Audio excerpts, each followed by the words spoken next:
আসসালামু আলাইকুম, hello, hi, what's up guys, I am Shahad and welcome to my another new blog video. তো আজ আমি এবং আমার কয়েকজন বন্ধুরা মিলে চলে এসেছি সেই পাবনা সরকারি বিখ্যাত অ্যাডওয়ার্ড কলেজে। তো এখানে আসার উদ্দেশ্য হলো আমাদের সেই বিখ্যাত ঠাটা চত্বরে যাওয়া, কারণ অনেকেই নাকি ভিড় করেছে সেই ঠাটা পড়া গাছটা দেখতে। তো আমরাও আজ এই উদ্দেশ্যে সবাই বেরিয়ে পড়েছি। তো এই গাছটি দেখার জন্য নাকি অনেক দূর দূরান্ত থেকে মানুষ ছুটে চলে আসে। তো এখানে দেখতে পাচ্ছেন আপনার, এখানে শাকিব খানের বরবাদ ছবির শুটিং করা হচ্ছে।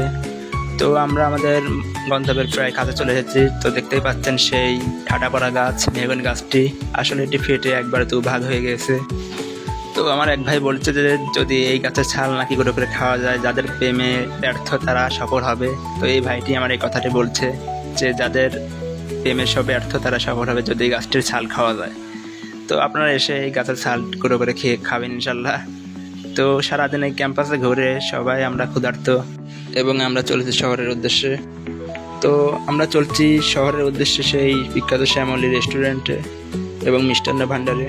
তো দেখতে পাচ্ছেন আমরা সবাই রেস্টুরেন্টের ভেতরে প্রবেশ করছি, এটা ঠিক লতিফ টাওয়ারের সামনেই।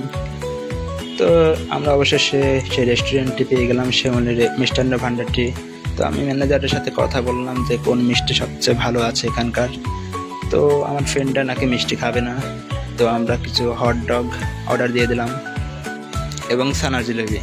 তো এটার এখানে ছানার জিলিপি নিতে নিতে আমরা কিছু গল্প বলছি যে হোটেলটা কেমন, এ বিষয়ে আলোচনা করছি। তো দেখতে পাচ্ছেন আমাদের ছানার জিলিপি মিষ্টি নিয়ে হাজির হয়েছে এবং আমাদের সামনে হট ডগ ও হাজির হয়েছে এখানে। তো আলহামদুলিল্লাহ মিষ্টিটি খুবই সুন্দর হয়েছে। তো প্রিয় গাইজ, যদি আমার এই ভিডিওটি ভালো লাগে অবশ্যই আমার চ্যানেলে লাইক, কমেন্ট এবং শেয়ার করুন ইনশাআল্লাহ। আল্লাহ হাফেজ, আসসালামু আলাইকুম রহমতুল্লাহ।